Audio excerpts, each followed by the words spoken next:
Hello and welcome back to another 6-scale figure review with me, your host, That Mania. And today we have Hot Toys Hera Syndulla from the Ahsoka series, the second to last figure of the line that I'll be picking up here, and the one that I was, weirdly enough, probably the most excited for, right next to Sabine.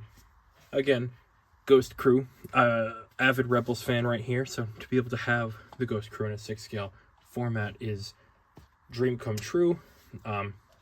And Hera's design in show was really, really good. I really liked the way she looked. So the ability to have Hera in my collection is always welcome. I'm very, very excited to get this one open and see what she looks like in hand. Because like I said, it's probably the one that I've been the most excited for. The only thing that could have made me more excited would be, I don't know, if Zeb got a Hot Toys figure, because I love Gareth Zebarelios. He is my favorite of the Ghost Crew. But, you know, maybe one day we'll get a Zeb. He did show up in The Mandalorian Season 3, and I think he's supposed to show up in that Mandalorian movie. Maybe one day we'll get one, but for now we got Hera, we got Sabine, and we got Chopper. Let's get Hera out of the box and see what she looks like. Man, does she look good. This outfit rocks. This is a very, very Hera outfit. The flight jacket is awesome. The headpiece is really good with the goggles. Classic orange pants look.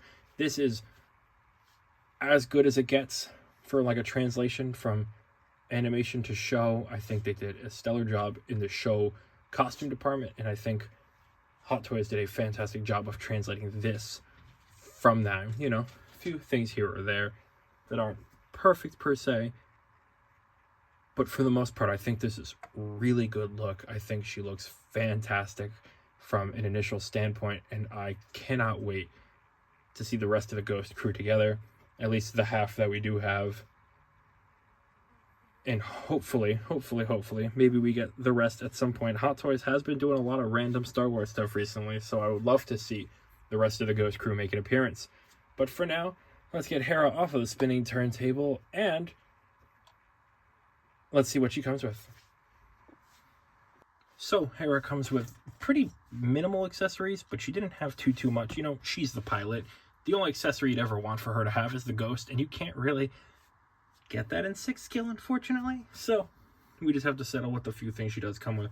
She comes with her little blaster pistol. A little blaster pistol, which does look nice. It's got a nice weathering on it. It's small. It's a little snubby, similar to what she has in the actual show. Nice look. I like the golds and the bronzes on there. Definitely adds a little bit of brown. Definitely very, very nice little pistol piece. She does have her little side bag, her satchel. All of this is sculpted on there. Those tools don't come out, unfortunately. But it's a nice little accessory. You can have it on the side. It definitely adds a little bit to the outfit. So a welcome accessory overall. Then we've got this big scanner thing that she had in the show when she was looking for Ahsoka. It is nice, and these do come out fairly easily. And you could put in smaller ones to see that it is retracted. So just in case you wanted to have her holding it while it's retracted, you can do that as well. But let's take a closer look at Hera Syndulla. So this sculpt is really, really nice. I guess I could take the neck piece off because I don't really have to worry about the color becoming green since she's all green. Usually I just keep it on because I don't want the color to blend or the colors to run from like the hair, but maybe the brown will still kind of stain it. But like this sculpt is really, really nice. I think they did a really good job at recreating Ewan McGregor's wife. What is it? Mary Elizabeth Winston or whatever, as Hera, who I thought did a fine job as Hera. I was very happy to see a good adaptation of Hera in live action, especially from the girl who played Royal Pain in Sky High, one of my favorite movies of all time. So that's really nice. I like these goggles. They do have a little bit of movability. They can come off as well, I believe, but I'm never going to take them off. They just add that little bit to the outfit. I like the sculpted way that the Leku are in the headpiece here. I have no problem with this being sculpted. It looks really good overall, and it blends into the sculpt. So that's a good piece right there.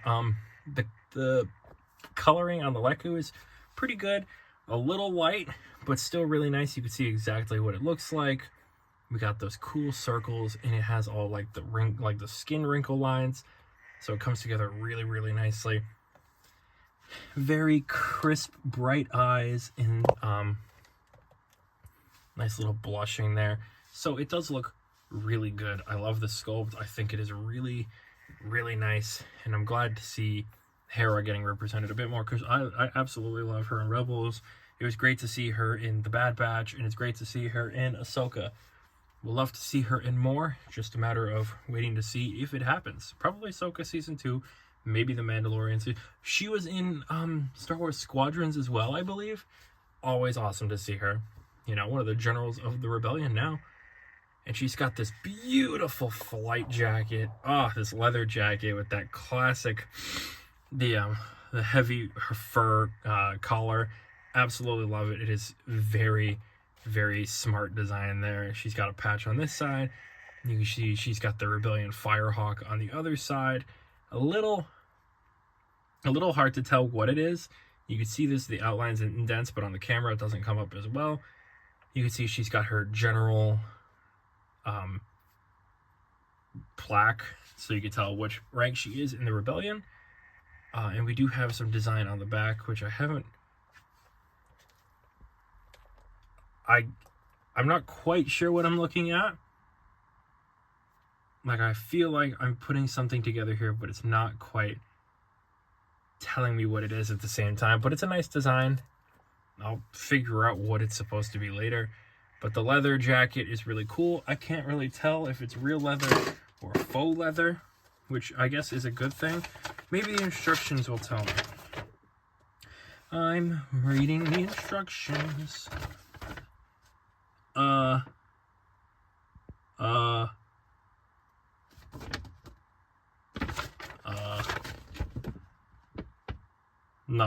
No, it's not telling me. Either way, it's nice. I really like this jacket.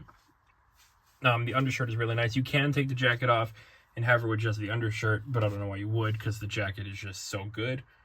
There's no real reason for it. She does have her iconic Hera pulled up mom jean pants style. This bright, like, orangey, bright orangey goodness. Instead of a crotch grabber or like a waist grabber, it has these pieces right here, which just sit under her belt. So you can put it under the belt and over the jacket and it just holds her up. That's actually quite nice. I'm not too worried about the figure getting damaged or anything else. So it's really good because you can barely even tell that it's there. And the belt looks really nice. So you can see we have this overall strap that goes around. And it is strapped at the hip there as well. Hera's got a very, very nice set of pants. And you can see they did very well recreate some of the more vital pieces of Hera's style. The thing I like the most about this figure is these boots. Let me hold on. I have to undo this. There is just a Velcro on the back of the belt, so you can just have it come off. So if it does come into two pieces, there's a good chance you just undid the Velcro. But the boots, instead of doing that classic Star Wars thing where it's all one piece, they finally did something where this is a sculpted piece and this is fake. This is the greatest thing that's ever happened. Instead of those like classic Star Wars boots that they love to do where it's all one piece and it's just the ugly, they did this, which is awesome. This is a great update to what many Star Wars figures really needed. Obviously, you can kind of tell, you can really tell, but it looks a lot better. Honestly, I'd rather have that weird split line than trying to deal with those ugly boots right now, because those ugly boots do not do it for me. And they've been using them for how long? Because Star Wars absolutely loves that boot design. But anyway, that is Hera in a nutshell. And what I'm the most excited for is this next part right here, where we get Chopper and Sabine out, and we get to see 3. I'll bring out Ahsoka too. We're going to get to see them and Fulcrum. So that's super exciting. Let's do that right now. Oh, this is nice to see. Hot Toys really prioritized the women of the show, mainly because the women were the focus, you know, Sabine and Ahsoka being the main characters, really. Again, would have been nice to see Ezra, but seeing Ahsoka and Sabine and Hera and Chopper here, really, this is really what I wanted from this line. Obviously, other than like Thrawn, Balin, and Shin, these were the main ones. These were the important ones, and like again, Sabine, Hera, and Chopper were really like the ones I was, when the show first got announced and I saw them, I was like, please, Hot Toys, please let me buy them. And they did let me buy them, and I got all of them. You know, all those other things, you know, the weird phase 1 and phase 2 Captain Rags, the super commando Mandalorians, I could skip all of that as long as I had these. And now I have them, and I'm ecstatic to see them all together. I cannot wait to add them to the front of my Mandalorian shelf, because at this point they're more the Mandalorian shelf, and I could put the Mandalorian in the back, since he's kind of like a side character in his own story anyway, compared to like Bo-Katan, and I'll put them on front with like Bo-Katan and Koska Reeves, and it'll look really good because they'll all have nice designs, and it'll all look really good, and I'm very excited for that. But anyway, enough talking about this. Let's move on to Hera and her articulation, because that'll be fun. So unfortunately, Hera has the one fatal flaw of Aleku, so we only get about this far and this far. You don't really get a good up and down. You get a decent, but not too much. The eyeballs are opposable, as is most regular Hot Toys nowadays. Arm goes up that far. The jacket is quite loose. It's not very thick, so you do still get a good range of motion. Hello. So this is solid, and this is squishy, so you know that they put the effort in on the back half. Decent arm bend, a little bit more than 90, which is good for a Hot Toys woman. You do get some ab crunch, a little bit of spread. Leg really does not want to go up, leg doesn't want to go back. You get a good knee bend and freedom at the ankle, thanks to this cool shoe design that should have been implemented countless years ago. Anyway, Hera has enough articulation to do exactly what she would normally do, unless you wanted her to sit down, and it's maybe happening, but not likely. Let's get on to the end of the video.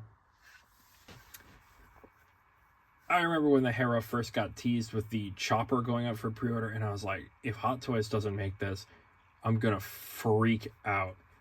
And I'm so glad they did, because it is so nice to have. I'm so happy that Hera is finally in 6 scale form.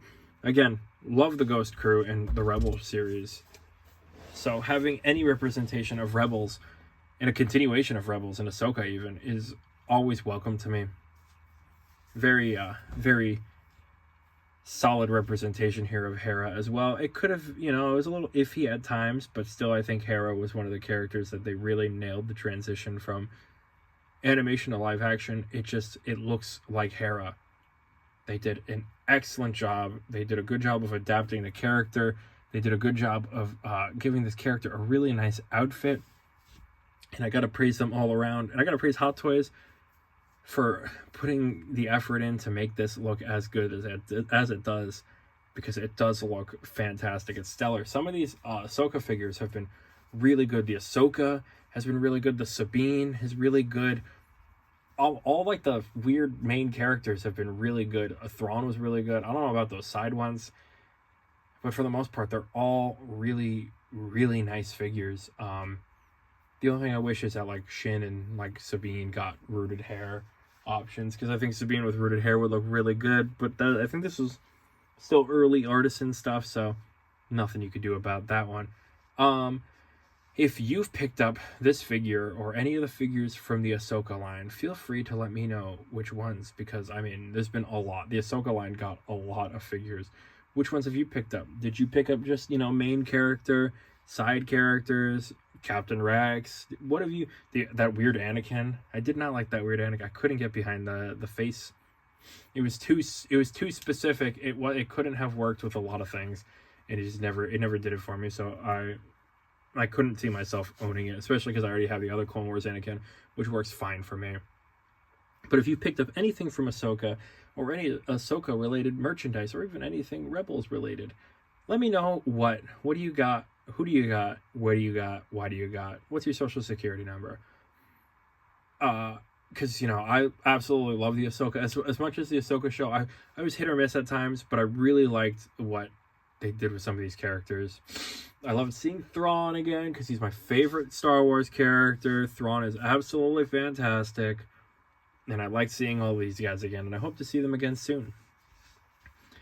And if you enjoyed this video, feel free to like and subscribe, because the channel's been doing really nicely, despite me being as behind as possible with these videos, because I'm out of it. I'm losing it. I'm going crazy. But I'm slowly getting back to it. And, you know, with all of that out of the way, I've been me, and you've been you, and thank you for watching another 6-scale figure review. Hopefully you join me next time when we review something maybe new. I will see you then.